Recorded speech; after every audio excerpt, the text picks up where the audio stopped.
Oh, there we go. That answers that question. Hi, everyone. Hello. Hello, hello. We're going to give everyone a quick second to join in here and get your little fun Facebook notification, whatever it looks like. How are you doing today, Brittany? I'm good. It's been a hectic, fun week. I got my vaccine, so That's nice. That's exciting. yeah, I'm a little Pfizer princess over here, just chilling. Very exciting. Just a normal week for me, just hectic but normal. What about you? This week it's been very turbulent. There's been a lot of goods, a lot of bads, but I feel very level at the end of the week, so I guess it all balanced out. I mean, I just got bad news like literally 30 minutes ago, but I feel like it's really counteracted the rest of the week. So it's like a PEMDAS, right? It's like it cancels each other out when certain things happen. Order of operations? It is. I don't know. I was a C student in math. Yeah, I was a C student. I don't really know what I'm talking about. I just know some things cancel other things out. So if you have one bad day or you get one set of bad news and then you get another set of bad news on top of that, it's like you never got bad news. There we go. I totally support this. All right. It looks like we got a couple people here. So hi, everyone, and welcome. This is the Mighty Podcast post show for our latest episode of the Mighty Podcast, which was called Self-Acceptance is a Tool in Mental Health Healing. So really, really fun, great episode. Myself and Brittany were on it. And I guess if you guys want to know who we are, we should probably introduce ourselves. So hi, everyone. My name is Ashley. I'm the Director of Video and Events at the Mighty, and I am the host or one of the hosts on this latest episode. I don't have any fun facts ready today, so I'm just gonna wing it back onto you, Brittany. That's all. Hi, everybody. My name is Brittany. I'm the Associate Editor here at the Mighty. I work with the super contributors and in this contributors section. I don't have a fun fact either, but I will say that my dog has a tendency to interrupt every live I ever do here. So I'm prepared with training treats and I'm feeding them off camera to her. So if you see me doing this, it's keeping her quiet. There's another. We learn. That is adaptability. It's a virtual lifestyle. Exactly. Support. Also, in terms of like things that can interrupt you, that's like top of the list, best case scenario, in my opinion. So, you would think that. It's funny. One of the first lives I ever did here, I have all my lighting system set up because I do video too, just for myself. And she decided, this is when she was like a puppy. She knocked over like two of my lights midstream. So that was, and then it was just me holding her, bouncing her like a baby the whole time. It was a whole thing. So now we go for the treats method, and it's working. I support it. And plus your puppy gets snacks. Like what's the. Exactly. So she's happy. She's good.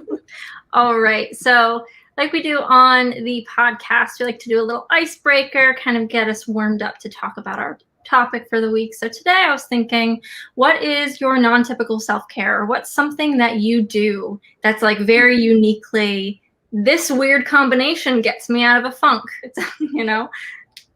Okay, so it's a combination of a couple different things. It's funny. This is like the most Libra answer I could really give.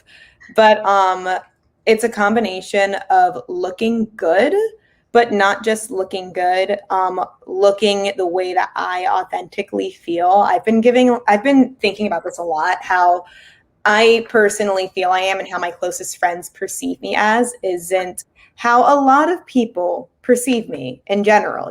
Everyone, it's like the Shrek quote about onions. Everyone has all these different layers, but when I actually look the way that I feel I am on the inside, when it matches, it's pretty cool. So for me, that's a lot of pink. It's a lot of cashmere or like fluffy, like, sweaters and stuff. It's just a very bougie pink lifestyle. That is I basically have to become Elle Woods, and that is my non-typical self-care thing. No, I love that. I'm definitely one, like, obviously I put makeup on today specifically for this because I just like dressing up myself. So very, very much relatable. For me, I actually had this conversation with my partner the other week, which is why I thought about this, because I was in a downswing and I was really stuck. That's what I struggle with the most, is just getting that stuck in that place. And it's really hard to like do any of my self-care tasks when I'm there. So we came out with like, what's a good plan if you can tell I'm here and I like, I'm a lump, I can't do anything. And we figured out the best solution for me is to pull out a jigsaw puzzle and turn on some of my middle school emo, alt rock hits and just jam out on some MCR, some Paramore, some Fall Out Boy, and just like belt it out, scream it. And that's it. That works. That gets me out of that place. So I have to ask, were you an All Time Low fan? That actually was one of the only ones I wasn't, which I'm very surprised. Like, okay. I'm very surprised based on the rest of my music interest. Yeah, no, literally, because that was exactly like my music scene too. It is. But All Time Low was like my number one. I had the wristbands. I was in the fan club. I paid $100 at my little ice cream job that I had just to get like this whole gift box of stuff. And it's really interesting because I'm still just as into them now. I'm just kind of in the closet about it. That was for me. That was Panic at the Disco, 100%, and still to this day. So I only have 2 tattoos, and one of the tattoos is an exclamation point, in part because of Panic at the Disco. So I like to call it Brendan Urie, the one-man band. That's what I mean. At this point, yeah, absolutely. Brendan Urie at the Disco. Yeah. It's funny. My best friend met her fiance. Well, they didn't meet. That was one of their first like official dates. So there's good stuff comes from it. There was a very, very funny thing that I saw. This might sound political. I promise it's not. Apparently, like half of the bands that I liked only happened because of a Joe Biden like rally or whatever meetup when he was like running for Senate in like the 70s. So apparently Pete Wentz, who is the bassist in Fall Out Boy, his parents met at a Joe Biden rally. That's how they got together. And then if you guys are familiar at all with the, that kind of scene of music, Pete Wentz and Fall Out Boy are very instrumental for getting like Panic at the Disco, Paramore, a lot of those bands into recording contracts. So, there's your fun fact for the day. It's like the band hierarchy. There was Blank, there was Fall Out Boy, and then from them stemmed basically like everything else, basically. Oh, I just saw that comment. I put disco on my phone through iHeartRadio. It helps. It's fun, uplifting music. Mm-hmm. My partner would love to hear that. He is a huge fan of disco. And if we're at like a wedding or something and it comes on, he's the first on the floor if there's a disco song on. Oh, that's wonderful, though. That's wonderful. I'm gonna have to go to a wedding with y'all. There's so many people here. I'm so excited. Ooh, Melissa says photography works for me. That's a really great and wonderful one. I'm a photographer too. I love that for us. And Sheila said her pet died last year. Husband's deep depression. Turned up the gospel music and got high on God. You both are beautiful. Well, thank you. And thank you. Yeah. I relate to the fur baby bit. I'm so sorry about that. That's self-care in those moments are so important, especially the non-typical ones. That's when I started binging Fresh Prince and eating nothing but Jamaican food. So, you got to do what you got to do in those moments. You find the thing that gives you comfort in the moment. Exactly. Exactly. All right. So let's jump into a little bit of our discussion for today, which is just kind of if you guys have or have not listened to the most recent episode, we're going to kind of continue that conversation a little bit, talk about some of the things that we talked about in there a little more. But if you guys didn't listen to it yet, so the name, like I told you, is Self-Acceptance as a Tool in Mental Health Healing, which we had a featured guest on who's not here with us today, unfortunately, Mina B. She's a writer, therapist, wellness coach, and mental health educator. She does amazing, amazing work. Her Instagram is, we talk about social media as a lot of things. She's very an uplifting presence and very grounded and just a wonderful place to be. So I would definitely recommend listening to the episode, learning more about her, and like seeing all of her projects because she's just doing some incredible work for mental health in the world. So let's see. So yeah, one of the themes we talked about really, really heavily is self-acceptance. And I think I just wanted to dig into that a little bit more, just talk about it because I think that's such a big word. There's so much that can come behind it. So I'd say just starting out, what is self-acceptance? You know, it's so funny because I think about we already brought up like the whole high school, middle school, like band and how that impacted us and how it impacts us now. But I think this answer has changed for me so much drastically over the years, but the core answer hasn't changed, and that is based in authenticity. Authenticity is such an important thing to me simply because I have had too many moments in my life where I was either paid to be inauthentic or I had to be inauthentic, which is a very specific scenario and like career I was in, but like that's neither here nor there. But and also it also goes into my intersections, you know what I mean? Authenticity, so much of my life was either me performing inauthenticity to be accepted, which was a form of assimilation, or it was genuinely just me living inauthentically. And it wasn't until I had to start to learn, because at the end of the day, we are never done learning who we are, what we're about, and all of that. It wasn't until I started doubling down into figuring out who I authentically was and what authenticity means to me and what it means to live within that realm of authenticity. That's when I want to say my self-acceptance started kicking in. So it's when I started accepting the different aspects of who I was. So self-acceptance for me is 100% based in authenticity. It doesn't mean that there's no insecurities or whatever there may be, but that I think is how I would loosely umbrella term describe what self-acceptance is, what it means to me.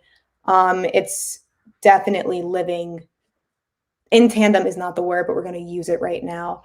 This is Brittany's fun ADHD thing, is when the brain, I sub out words. I'll just forget words constantly. So bear with me, but living in tandem with yourself. You know what I mean? Yeah, no, I love that.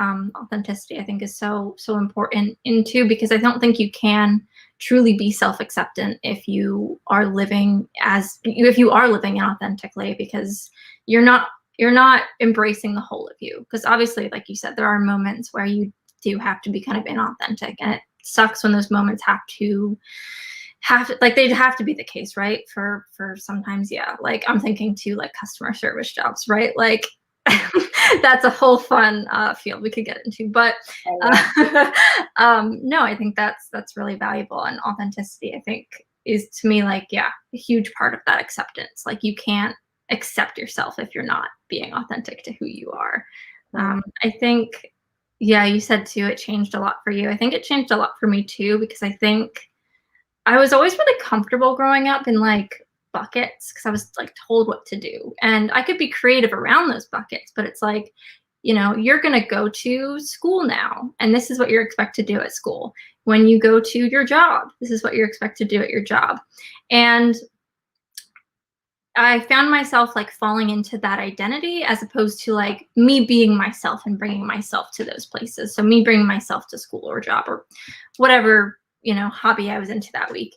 And realizing that, I was not defined by the things that were part of my life, but I was defined instead by myself is, it's still a work in progress, but like the things that I bring into the world, the things that I innately are in my personality, in my soul, what I put out to the world, they don't have to be because of the things that I find myself in the situation. So accepting the fact that like, I am not my job. I am not my, career. I am not my like hobby. I am the sum of a lot of parts, and a lot of those parts might be in conflict, which they really are. But it's accepting all of those things and going, we are very vast as humans. We are very complicated. We feel a lot of complicated emotions. We have, you can get two people who agree on 90% of things, and then there's that 10% that is just like, whoa, baffling, wildly different. And it's because we have all of these unique perspectives and things. So I think self-acceptance really for me is like seeing all the perspectives that all of the life experience I have shaped and brought into the world, and recognizing that the person I am now isn't defined by those things, but it's a bigger part of a whole. I agree. And I think that everyone has a love-hate relationship, or most people have a love-hate relationship with social media. But I think that social media has played into that a lot too, of us putting ourselves into boxes, right? We create social media. I am the queen of having 1,010,000 different Instagrams over the past 6 years. I have my professional Instagram, I have a private Instagram, I have a baking Instagram. People tell me make an Instagram for my dog, and I say no, because I have too many. But it's this idea that we can't be all of who we are, that in order for us to have people, and maybe I'm looking too deep into this, maybe, but this is how I perceive it. In order to have people like certain parts of what you do, you have to put that the forefront, the focus. People are subscribing for writer Brittany. They're not subscribing for comedian Brittany, when what? Both. You know, so I think that's just a random note that I wanted to throw in there. In this day and age, I think it's both easier and so much harder to navigate the world as 100% who we are versus different individualized 25% or parts. Yeah, I think on that note too, I think something that's really interesting, you know, both of us have been in like a spotlight in one way or another. Like we've both, I know we both performed at some point. We do stuff for social media. And I think there is this dichotomy, I guess would be the best word, of being yourself, and like something that I struggle with, because I'm doing like, I do a lot of makeup art, and that's something that brings me a lot of joy and passion. And I've tried to explain this to my partner, because he's just not a social media fan, which I totally get, totally understand it. He's off of most of it because it's just like negative it affects him negatively, and he just doesn't want to be involved. So he really just has like Discord to chat with our friends. But something that we not fight, that was the wrong word. We like talk about a lot is the fact that I'm creating art and I'm putting it out on the internet, but I'm not finding like value in myself from that. And I just put it out there because it's something that like, one, like I use Instagram. Instagram's a huge visual medium. To me, it's like, this is just like a really good way to put something down on paper that I'm like proud about, that I've created for myself. But in that, you have to also balance, like, I'm an artist, I'm creative, I want to do this, and then going like, is this like, what are the expectations of me because of social media? Do I have to post every day? Should I do this? So you're constantly balancing, like, there's a very public and private sides of like performing and creating, and like, how do you balance those things in a way that still feels authentic? Exactly. And you know what, this is something I think about, I kid you not, daily, because back, I want to say 4 or 5 years ago, I had a very overly toxic relationship. This was at the height, this was the beginning of the girl boss period. I was a life coach for that fact. And it was so difficult, is the word, creating content that was still me, but at the end of the day, that was supposed to convert, right? So even though like I'm supposed to just be me, and all the brand coaches and everything say, they say, be yourself, be yourself, be yourself. But it's really hard to be yourself when obviously this part of yourself gets way more attention and way more likes and way more shares than this part of yourself. And then we start getting into the whole, sadly, I don't like that it's politics, but political nature of wanting to talk about your different intersections and not just other things. And it makes it even harder. I had to completely step away from Instagram for a while and stay private on a bunch of different social media platforms, because as an artist, as myself, I didn't want so much of what I created to only be what people wanted from me. Of course, I want people to enjoy my content, but at the end of the day, if they're the only ones enjoying my content and I'm not enjoying what I'm doing, why am I creating it? So my rule with social media now is I'm gonna post when I post, and you're gonna like it. And if you don't like it, you can unfollow me. And I'm not going to hide different parts of me just to make you happy, unless I personally don't want to let you into that side of my life, because we are allowed that realm of privacy, which I also think social media has us forget that we don't owe everyone every second of our life. Yes, I 100% agree. I think too, it's always fun to see, like I follow a lot of artists / mental health advocates on Instagram. A lot of people I know personally who do both of those things, and they talk about both of those things. And it's so funny to me like funny in a not ha way, but like a of course way. They always go like, I posted something about my mental health and not about my art today. Guess how many followers I lost, because we don't want to hear about it. It's like, this is me. Like, this is part of my art and my creations. So like, you're going to get this too. Sorry, not sorry. And like, even like relating that back to self-acceptance, it goes back to it's hard, when it's no longer kids on the school ground telling you, oh, you're weird because you like anime, or oh, you're weird because you're this, or no, it's no longer that. It's posting on social media, something that's very near and dear to your heart, and having people give you maybe 10, 15 likes, but then you post some arbitrary photo of you smiling, even though you just cried 10 minutes ago. And then it's going to get, how many more likes just because faces perform better versus anything else. And it's so toxic and hard. And it's like, you have to be so aware when you're engaging with social media, and not just social media, but other people when it comes down to it. Yeah. And that's so interesting too, because like, we also talk about how people don't, like everyone goes like, Instagram's a highlight reel of your life, or like social media is a highlight reel. It's the best moments. And it's like, well, that's the thing, is like, you say that.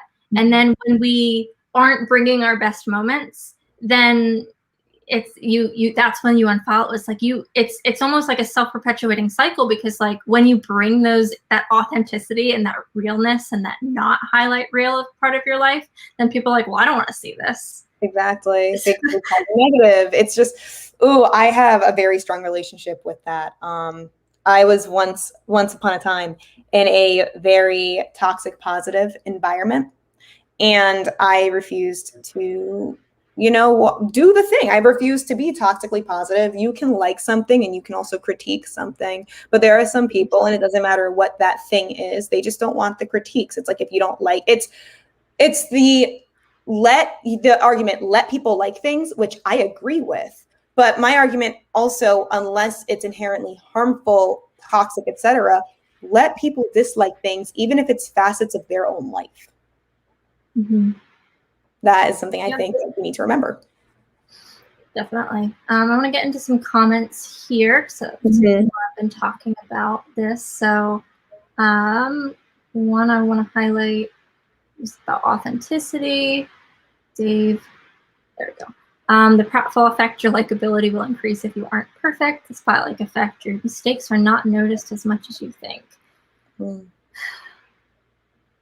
That one's one of those things that's just like, it makes sense, but it's like hard to soak in a little bit. Like, yeah, that's something that you have to kind of sit with, get your tea at night, and just like sip it and be like, because it's, I'm gonna add a caveat to that. I agree with it, but I also think that your likability increases because you're calling in more people who naturally gravitate towards you and who you are. So you're going to be disliked, or not disliked, but maybe more people be indifferent towards you on a grander scale, but you're going to have a very, not niche, because our friends aren't niche, you know what I mean? But a more pinpointed group of people who love all of you and not just parts of you. So it's quality, not quantity, if that makes sense. I think that's, we're talking a lot about like social media. I think that's the thing too, is like everyone wants the quantity, but it's like, at what cost?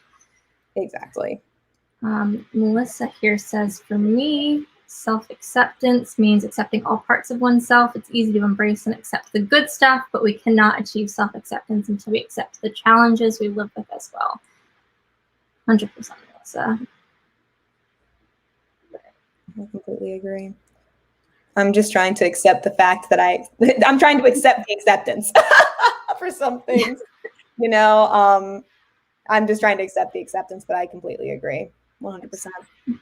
No, I think that's, so actually one of the things that I did want to chat about, we'll get to more of these comments, and you guys have some amazing comments in here. One of the things I wanted to talk about was, so self-acceptance does not mean that you can't self-improve. And I think that's something that is really, really important to be distinguishable, because like, you can accept who you are, you can accept your challenges, your victories, and still want to better yourself and still recognize things. Like when you are accepting those challenges, most of the time, like a lot of people go, I accept these challenges. Not a lot of people, I'm making generalizations, are going, these are my challenges. I'm bad at this. I'm not going to get better. And they move on. I would say they don't really have self-acceptance then either. Exactly. So, but yeah, I just wanted to talk about that, like, notion of self-improvement can still happen when you're being self-acceptant. I don't know. I think, are you into astrology? Are you an astro person? I know some things about it thanks to our producer here who is helping us behind the scenes. So this is a very general astro point that I'm going to make because it correlates directly to this. So I love astrology, right? And loving astrology is both a good and a bad thing because now that it's so mainstream, which is there's no problem with it being mainstream, how many people are saying, I'm sorry, I don't text back and that I never want to talk to you and that I'm going to drop off the face of the earth for 8 years. I'm a Scorpio. It kind of plays into this idea of, hey, this is who I am and I accept that this is who I am, but I also, like you said, I won't challenge who I am because no one's perfect. No one is perfect, maybe except for Reese Witherspoon. No one is perfect. And I think that it's once upon a time, I think a lot of us were told that there are so many things wrong with who we are, innately wrong. And especially us in the Mighty community, we all have our lived conditions. How many times I know, so let's speak from an ADHD stance, that I'm just not working hard enough, or that I'm lazy. I've been told that, my executive dysfunction has literally stopped me from working certain jobs. I kid you not. And it's like, well, you just need to suck it up. How many times have we been told these things? So living this life and living with whichever condition that we may have, it becomes this point where, yeah, I accept that my executive dysfunction is going to be this, or that this aspect of my life is like that. But also I have to kind of do what I can to live with it. We have been told so long that our conditions are wrong that it almost sometimes falls in that by doubling down and this is who I am and this is how it's going to be, and I'm not going to try to work with myself and not going to try to do XYZ, that it's this almost rebellious kickback, if that makes any kind of sense, due to the years of super overly active pushing us down. I don't know if that makes any kind of sense, if you get the words that I'm trying to say. And so, yeah, I accept the fact, I'm working on accepting the fact it's a new diagnosis. It's a new diagnosis. We all know how we are with new diagnoses, right? So I'm learning to accept the fact that I live with ADHD, and that there's that point where it's learning to accept the fact of, okay, maybe I need 3 naps a day to make my brain work. Maybe I need to consistently work in jobs that make my heart swing. Maybe I need to do these things, but also I do need to work on my time management. I do need to work on other facets, on trying to do these other things, especially since I'm not medicated, There's that interim piece of just acceptance, but it's what are you going to do past the point of just accepting? What's the next step past that? Yeah, and I think something that you mentioned too, I'm a Scorpio too, and ENTJ. I find self-acceptance so hard. Also have ADHD and dyspraxia. Yeah, I also very recently got diagnosed with ADHD too, so I'm finding this very relatable. But I think too, like something you touched on is like there are things that you have to just accept, because there are things that like about yourself that can't change, and that self-acceptance is one whole bucket too. Is like, especially when there's things that that you do that you would like to be better at, and you've tried and tried and tried, and you just have to like go, this is something I'm always going to struggle with. That's okay. But then there's other things where you're like, I'm always going to struggle with this, and how do I work on that? How do I make accommodations for myself that do that? And I think when I say accommodations for ourselves, I'm not even talking about like, what do I do differently? But it's like, talking about a workplace, it's like, well, now who should I talk to about making sure that we're in alignment about the things that I need to do a little differently? Like it's doing those things that, because you're helping better yourself and there are things that you can work on and there are things that you haven't tried. So right. I think it's really important that when you're being self-acceptance, don't get stuck in that like this, like you said, this is it, this is the end all be all, I'm this way, this is how it's always going to be. It's like, no, there's a lot of things that if you really want to improve that in your life, you can work on it. You can find new ways of doing it. It might not be like the beautiful self-help way that like when you're talking about time management, like you go and Google, like, how do I get better at time management? Whatever that list comes up, it's probably not going to be helpful for you because they don't have ADHD and they're going based off like neurotypical people and how they manage their time. So it's figuring out that right path that works for you. And that doesn't mean you're not accepting those things about you. It just means that you want to, you accept that this is a thing that is a challenge and that's okay. And let's see what I can do to make it a little bit less of a challenge. 100%. And very quickly, I want to pay attention to Angie's comment about needing to work at being normal. That is it's what is normal? What is normal? Who creates normal? Who dictates normal? Who created that structure, that box of what is normal? My normal is different from your normal, is different from, everyone else's normal. And so I just want to make a comment. And obviously this is not advice. It's not medical advice or anything like that. But maybe you don't need to work at being normal because you are normal. Anyone who tells you that you're not normal, maybe you're not their normal because their normal is for them. My normal is waking up 5 minutes before I clock into work, rolling over, making coffee on my coffee break and calling that a day. There are some people whose normal is waking up at 6 a.m. and watching birds. And I could not imagine ever doing that. That's not normal to me. Some people's normal is that they never live with anxious thoughts. They never have those what ifs. They just don't. And my normal is that I do. That I have to fight through those thoughts every waking moment of every waking day sometimes. So there is no real thing as normal. There's just our normal, and then we can always recreate what that normal means to us. But don't let your normal be dictated by somebody else because that's dangerous.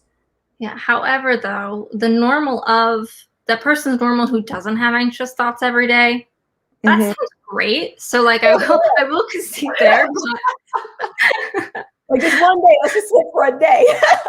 Just like 24 hours, right? Like clock, like exactly on the minute, just like for one 24-hour period, just no anxious thoughts. Exactly. I woke up after getting a full night's rest, which I don't do often. And I woke up happy. I was like, people live like this. They just wake up and they're just like, oh, I'm happy to be here. And I'm just like, whoa, can't relate. Let's not get used to this. Because I think it's easier in some ways too. I think there are certain things that it's easier to feel more normal about or more accepting about. So we can even talk if we're talking in the realm of health. So like I wear contacts. I've worn vision correction every day of my life since I was in 2nd grade. My normal is waking up and not being able to see. Right. That's just my normal. And I think as something I talked to my partner about, he doesn't have any vision correction. So he wakes up and he can see.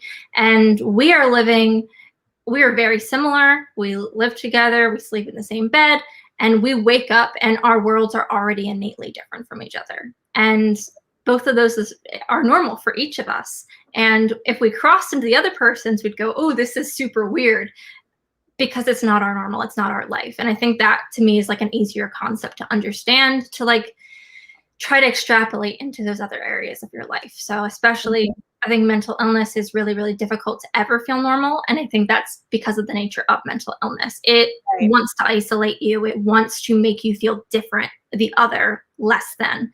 That is mental illness talking to you. So that one is much harder to accept because you can't, your brain is trying to make those connections. And it's specifically, that's the thing that's struggling, is to make those connections. Agreed.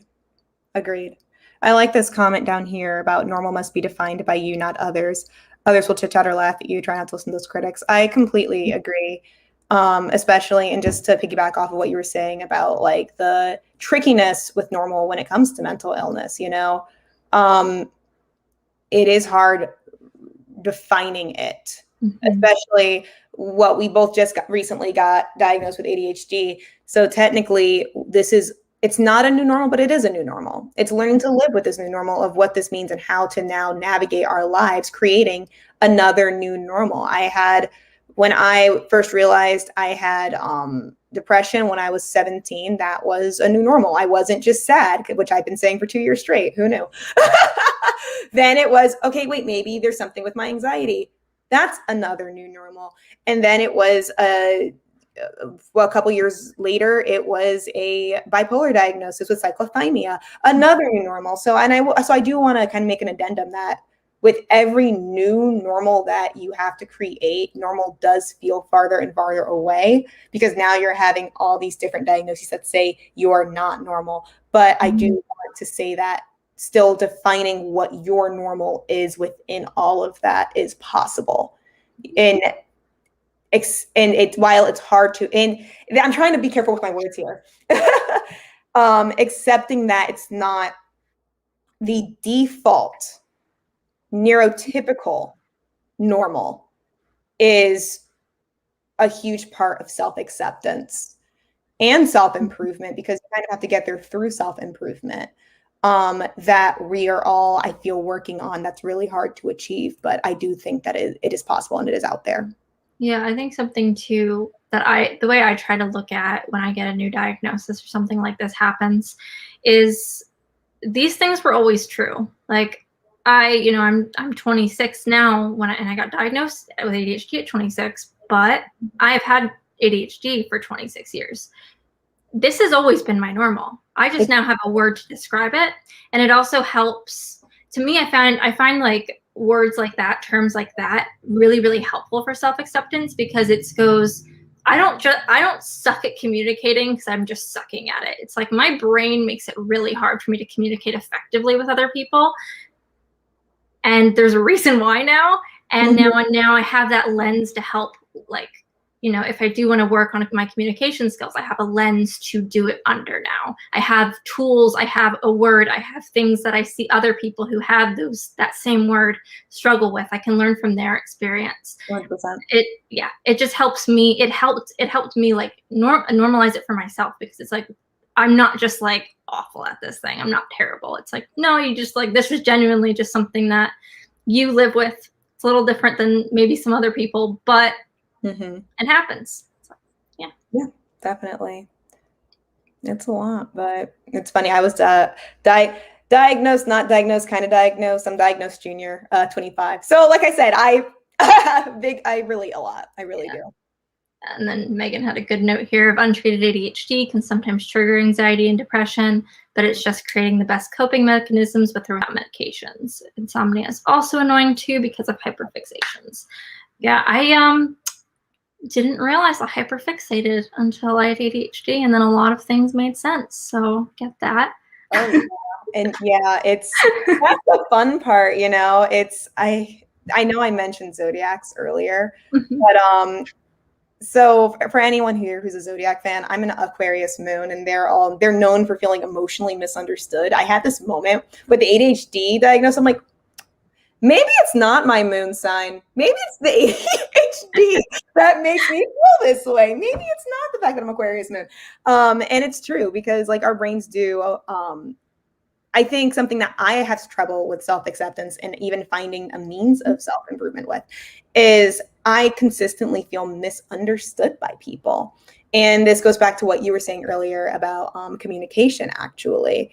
I can't even tell you how my brain processes communication, because there are some days where, and this could be a trauma thing too. It's funny. It's like a condition bingo. I feel that 100%. Trauma, ADHD, but there are days where I'm so specific with wording, especially when I'm given directions, and I become very anal about it, right? But then there are other days where I feel like a 1800s English poet, and I'm speaking in color, and words aren't real and they don't matter. So it's learning yourself all over again. Now that you have this means of what's going on, that I think is why even I'm not at a point of self-acceptance with my ADHD, because I'm still learning what I'm accepting. Yeah, that's big. That's a big one. I think I actually had that conversation with my partner like 2 weeks after I was diagnosed. Is like, I feel very relieved right now, and I can't fully place why. And then, in retrospect, it's because like I had those terms that I needed, but like, right. It was, I basically said, like, I'm unpacking a lot about my life that I beat myself up over things because I would approach them in a neurotypical way. And I couldn't understand why I could never, ever get the same results that all of my neurotypical peers could get by doing what I thought was like mimicking and doing it the same way as them. And it just never clicked. And the communication was a big, like the way you mentioned it, because something that's a fun quirk about me, I don't actually understand like expressions. So when people say like, I can't even think of one off the top of my head. Oh, let's just go with like a really simple one. What's up? My brain will take that 100% literally. I cannot, unless I know what an expression is, piece out what someone's trying to say to me. So if someone doesn't choose like, how you doing? What's going on? Those sorts of things. My brain goes to, is there something going on? Is there something wrong? I look up, like that's how my brain works with expressions. That one's just a very dumb one because it's very common, but there are a lot of those times where like someone says some sort of idiom to me or something like that. And then I just feel like an idiot because of the fact that like, they were just like doing a phrase, they're saying something. And I just like, my brain just processed it one way and it can't comprehend it the way you meant it. Right. I think all of this, I don't know about you, but just to tie it back to National Poetry Month, because that's what it is. We've chit-chat about all these different, like, is it this condition, that condition, this condition. I know that for me, writing out is kind of a huge part of my self-acceptance journey. And sometimes it's stories from Mighty, because I've written, we've all, shared our own content here. I've written my own personal stories. My first one being back in 2018 about my intersection of being a very specific Black girl with an eating disorder. And then there are the things that I haven't shared with the world. Something that I connected with Mina a lot about was utilizing poetry as a means of self-inspection, self-acceptance, and also just as an investigative tool into one's traumas and lives and this and that. Right after I got diagnosed, or not right after, maybe a year after I got diagnosed with cyclothymia, which for those of you who don't know, it is in the bipolar family. I call it personally bipolar junior, because you're technically supposed to only reach a certain level of mania and a certain level of depression, but I don't fit the textbook definition. So for me, I get full-blown mania, and then I get full-blown scary depression, but I get it every 24 to 72 hours. I cycle and ping pong back and forth when I'm cycling, and then I have periods of stability, which is what I'm in right now. So right after my diagnosis, I remember I wrote so many poems about it. After another traumatic incident, I wrote so many poems about it, things that I still haven't released to the world, if I'm being honest. It felt like as my world shifted and changed around me, the only constant that I had was poetry and art as a sense of just making sense of it all, Yeah, I 100% understand that. I'm not super personally into poetry myself. I did write a lot when I was in like high school, because I think I hyperfixated on writing for a couple months now, looking back on it, and I thought that was the thing. And I also thought I was going to be a lyricist for a while, so I was really just creating poem lyrics. But I think finding those tools that help you express, and especially the ones, there's personal and there's public things. There's things that I think, something that I really liked about our conversation with Mina, she talked about how something I asked her was about, she made a public book to the world about a lot of very vulnerable topics. And I think at the Mighty, I think we almost get used to people being so vulnerable sometimes, but like being that vulnerable and also publishing it and not knowing who's going to ingest that and read that is really scary. It is really vulnerable. So to me, like the fact that she's expressing that in the world, I found that amazing. Like she wanted other people to use words that she put together that helped her express how she was feeling at that time. And I just thought that was so, so powerful. And I do want to do, a big plug. Good timing there. Plug for Mina's book, Rivers Are Coming. It's an essay of essays, a poem of essays. I can't even say words right now. That's where we're at. That's where the brain is on Friday. But they're really, really incredible poems. We dive into a couple of them in the episode, but there are so many more we could have talked about because they have so many layers and are so, so very relatable. So definitely check out Mina's book. I read it multiple times, and I'm probably going to go and do another read soon because it was, so lovely. It was a wonderful book. And for me, and I've already mentioned my connection to trauma and poetry. It had a certain feeling that was akin to coming home. I feel like so many creators, regardless of the avenue that you utilize to create, this is why, to a certain extent, we create. We create as a form of self-expression because we have a message that we want to convey.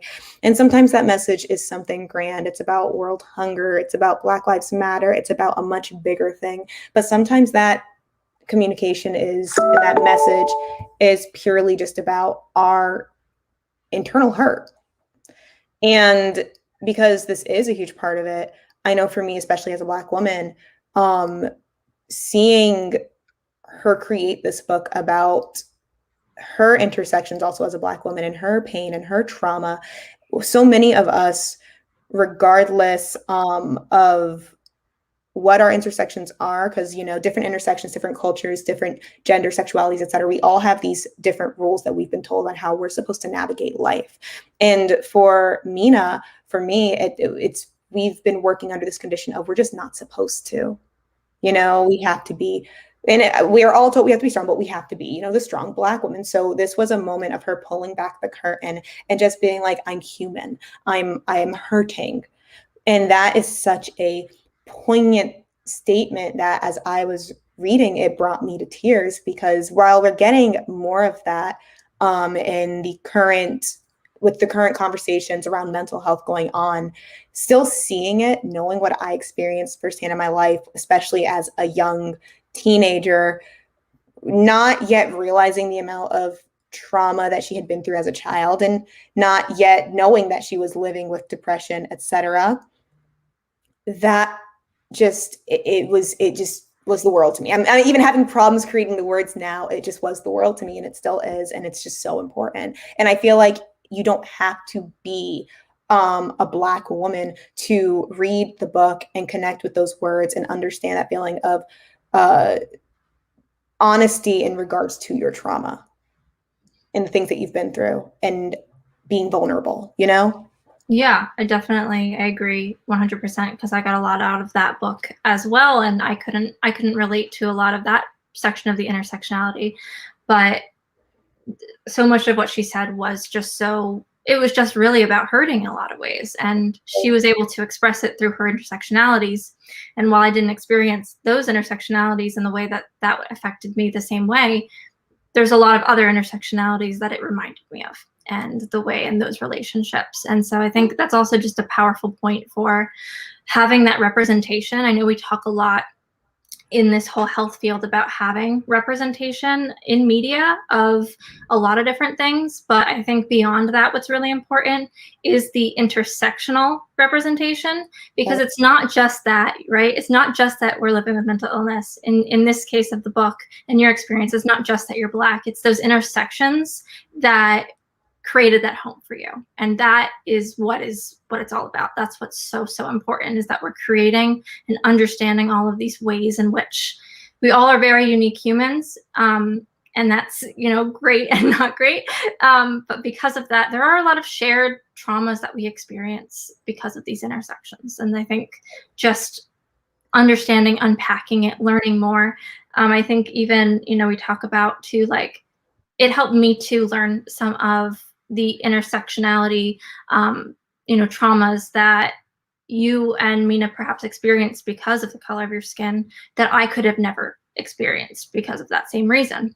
And knowing that makes me then a better ally because I can understand and empathize and, take that step back from the conversation and go, I don't have any authority here, right? So I think just the more we can learn about these intersectionalities, even if they aren't our own, makes us better, makes us stronger, makes us more empathetic and able to, bring our full selves into the world.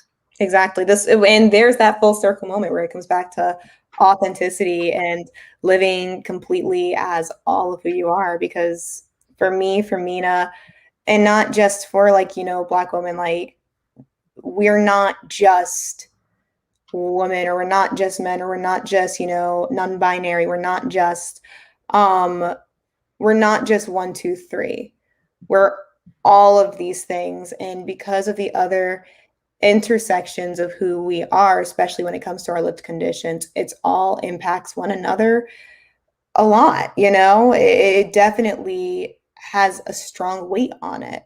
So reading other experiences of intersectionality within health is so important. And so that's why I think that if you want that experience, if you want to see inside Mina's mind, get a glimpse inside of it for like, learning empathy and all these like really great things that they're so great. My words are doing the jumbly thing that they do when I get excited. Words just don't come out. I definitely think that you should check out her book. It was definitely just such words. It was great. It was great. And what better words to kind of wrap this part up on. So I do want to, wrap it up the way we do every podcast and talk about what made us feel mighty this week, or what made us be mighty this week, however you want to interpret that.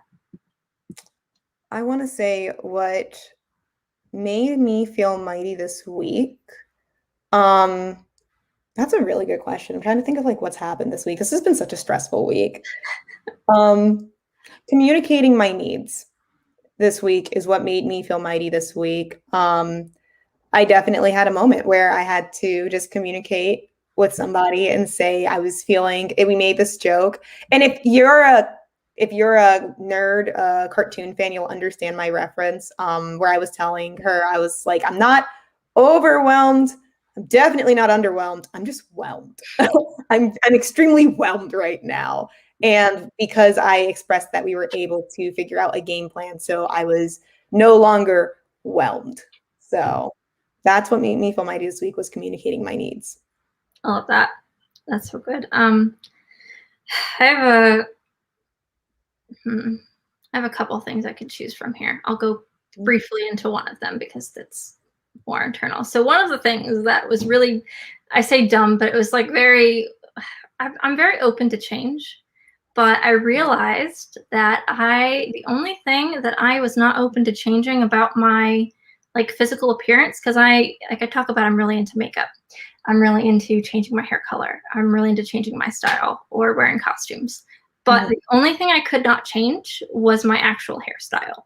So something that I did this week was just like force myself to part my hair a different way, which is very small, but like, when we talk about self-acceptance, I basically couldn't accept myself with my hair parted any other way, which sounds really trivial, but it was 14 years I stuck with the same like side part hair thing because I couldn't do it any other way. I hated the way I looked. I hated the way I felt. I felt so self-conscious.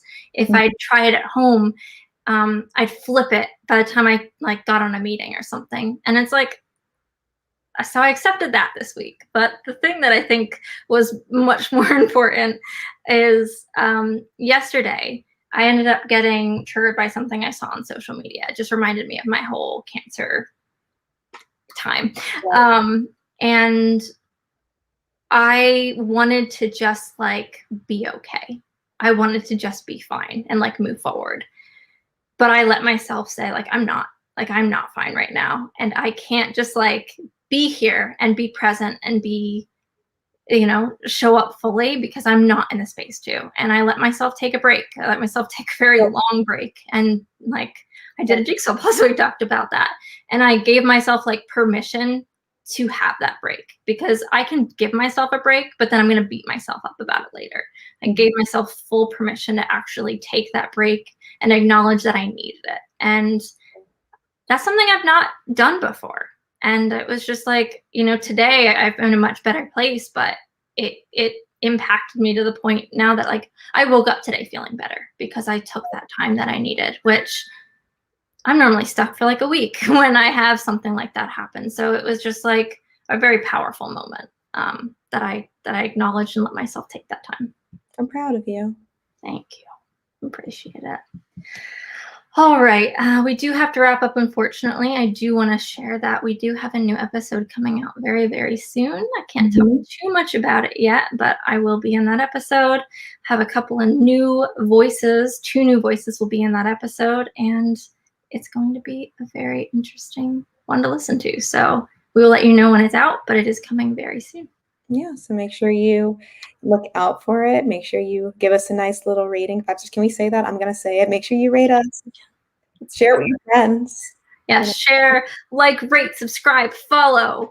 Ooh, all those good. Hey guys, welcome back to my channel. No. But yeah, thank you everybody for coming on through. About not only the podcast. Yeah, if you want to talk about not only the podcast community, or not only Mighty Podcast, but any other podcasts, we have a podcast community on the Mighty. You can join. You can talk about all things podcast there. So check that out as well. Definitely. All right. Any final words of wisdom from you today? For me? Yeah. Oh, drink water. It's what I want right now. I really want some water with lemon, so that's what I'm about to go do. Drink water. On theme, self-acceptance, guys. Yeah. It's very difficult. I acknowledge that, but it's worth it. It is. It is. All right, everyone. I hope you have a lovely weekend ahead of you. We will see you next time, and thanks for joining us today. All righty. Peace out. See you next time. Bye.